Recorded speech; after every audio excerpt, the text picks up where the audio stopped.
Hi guys, ನನ್ನ mini ವ್ಲಾಗ್ಗೆ ಸರ್ವರಿಗೂ ಸುಸ್ವಾಗತ. ನಾನು ನಿಮ್ಮ ಥಾಟ್ಸ್ ಆಫ್ ಅನು. ಬೆಳಗ್ಗೆ ಕತೆ ಏನು ಹೇಳೋದು, ಬನ್ನಿ ಜೀವನನೇ ತೋರಿಸ್ತೀನಿ. ಕಾಲೇಜ್ ಇರಬೇಕಾದ್ರೆ ಕಾಲೇಜಿಗೆ ಹೋಗಿ ಮನ್ಸಾಗಲ್ಲ. ಕಾಲೇಜ್ ಇಲ್ದಾಗ ಯಾವ ಕಾಲೇಜ್ ಇಲ್ಲಪ್ಪ, ಯಾವಾಗ ಸ್ಟಾರ್ಟ್ ಆಗುತ್ತಪ್ಪ ಅಂತ ಅನಿಸ್ತಾ ಇರುತ್ತೆ. ಬರೀ ಇಂಥದ್ದೇ. ಎಂಡ್ ಆಫ್ ದ ಡೇ ಏನೇ ಹೇಳಿ ನಾವು ಓದಿದ್ಮೇಲೆ ಒಂದು ಕೆಲಸ ಇರಬೇಕು, ಇಲ್ಲ ಅಂದರೆ ಜನಗಳು ನಮಗೆ ಬೆಲೆ ಕೊಡಲ್ಲ.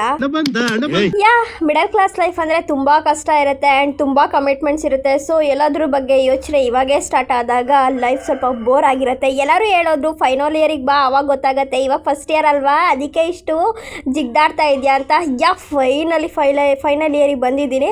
ಬಟ್ ಲಿಟ್ರಲಿ ಲೈಫ್ ಬಗ್ಗೆ ಇರೋ ಇಂಟ್ರೆಸ್ಟ್ ಎಲ್ಲ ಹೋಗ್ಬಿಟ್ಟಿದೆ. ಸೊ ಯಾರು ಕೂಡ ಲೈಫಲ್ಲಿ ಇಂಟ್ರೆಸ್ಟ್ ಕಳ್ಕೊಬೇಡಿ. ಹಾಗೆ ತುಂಬ ಯೋಚನೆ ಕೂಡ ಮಾಡಬೇಡಿ. ಮಿಡಲ್ ಕ್ಲಾಸ್ ಆದಮೇಲೆ ಎಲ್ಲರಿಗೂ ಒಂದು ಡ್ರೀಮ್ ಇದ್ದೇ ಇರುತ್ತೆ. ಒಂದು ಕಾರ್ ತೊಗೋಬೇಕು, ಒಂದು ಮನೆ ತೊಗೋಬೇಕು ಅಂತ ಹೇಳಿ. ಸೊ ನಿಮ್ಮ ಕನಸಿಗೆ ನೀವು ನಿಮ್ಮ ಎಫರ್ಟ್ನ ಹಾಕ್ಬಿಟ್ಟು ಸಕ್ಸಸ್ ಆಗಿ ಅಂತ ಹೇಳ್ತಾ, ಅಟ್ಯಾಚ್ಮೆಂಟ್ಸ್ ಎಲ್ಲ ಬಿಟ್ಬಿಟ್ಟು ಲೈಫಲ್ಲಿ ತುಂಬ ಕ್ರೇಜಿ ಆಗಿರಿ, ತುಂಬ ಸುತ್ತಾಡಿ. ಬಿಕಾಸ್ ಒಂದಿನ ಎಲ್ಲ ಇರುತ್ತೆ, ಬಟ್ ಟೈಮೇ ಇರೋಲ್ಲ. ಸೊ ಟೈಮ್ ಇದ್ದಾಗ, ಸ್ಟಡೀಸ್ ಮಾಡುವಾಗ, ಫ್ರೀ ಇರುವಾಗ ಸ್ವಲ್ಪ ಎಕ್ಸ್ಪ್ಲೋರ್ ಮಾಡಿ ವರ್ಲ್ಡ್ನ ಅಂತ ಹೇಳ್ತಾ, ಇನ್ನೇನು ಮಾಡೋದು, ಊಟ ಒಂದು ಚೆನ್ನಾಗಿ ಮಾಡಬೇಕು, ನಿದ್ದೆ ಒಂದು ಚೆನ್ನಾಗಿ ಮಾಡಬೇಕು, ಇರೋ ಕೆಲಸನ ಕರೆಕ್ಟಾಗಿ ಮಾಡಬೇಕು. ಸೊ ನಾನು ಇವಾಗ ಹೊರಗಡೆ ಹೋದೆ. ಸ್ವಲ್ಪ ಮನೆಗೆಲ್ಲ ಐಟಮ್ಸ್ ತರಬೇಕಿತ್ತು. ಸೊ ನಾನು ಹೊರಗಡೆ ಹೋದೆ. ಅವಾಗ ಅಲ್ಲಿ ಅಂಗಡಿಲಿ ಯಾವಾಗ ಕೂಡ ಅಂಕಲ್ ಆಂಟಿ ಇಬ್ಬರು ಇರ್ತಾಯಿದ್ರು. ಅಲ್ಲಿ ಕೆಲಸದವ್ರು ನಾನು ಇಟ್ಕೊಂಡಿರಲಿಲ್ಲ. ನಾನೇನು ಅನ್ಕೊತಾ ಇದ್ದೆ ಅಂತ ಹೇಳಿದೆ, ಇವ್ರಿಗೆ ಯಾರು ಕೆಲಸದವ್ರು ಬೇಡೇನೋ ಅಂತ ಅನ್ಕೊತಾ ಇದ್ದೆ. ನಾನು ಅಷ್ಟು ಅಬ್ಸರ್ವ್ ಮಾಡಿರಲಿಲ್ಲ.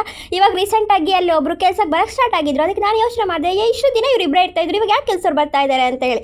ಆಮೇಲೆ ಗೊತ್ತಾಯ್ತು ಅವ್ರು ಕ್ಯಾರಿ ಇದ್ದಾರೆ ಅಂತೇಳಿ. ಸೊ ನಮಗೆ ಆಗಿಲ್ಲ ಅಂತ ಹೇಳಿದಾಗ ನಾವು ಕೆಲಸದವ್ರನ್ನ ಇಟ್ಕೋಬೇಕೆ ವಿನಃ ನಾವು ಚೆನ್ನಾಗಿದ್ದಾಗೆಲ್ಲ ಒಬ್ಬರು ಕೆಲಸದವ್ರು ಇಟ್ಕೋಬಾರ್ದು ಅಂತ ಹೇಳ್ತು. ಸೊ ಯಾವಾಗಲೂ ಲೇಸಿ ಆಗಿರಬಾರ್ದು ಲೈಫಲ್ಲಿ. ಯಾವಾಗಲೂ ತುಂಬ ಆ್ಯಕ್ಟಿವ್ ಆಗಿರಬೇಕು.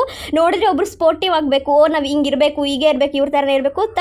ಸೊ ಥಾಟ್ಸ್ ಆಫ್ ಅನ್ನು ನೆಕ್ಸ್ಟ್ ವ್ಲಾಗ್ ಸಿಗ್ತಾರೆ. ಅಲ್ಲಿವರೆಗೂ ವೆಯ್ಟ್ ಮಾಡ್ತಾ ಇರಿ ನನ್ನ ಮುದ್ದಾದ ಮಾತುಗಳಿಗೋಸ್ಕರ. Love you all, take care, bye bye.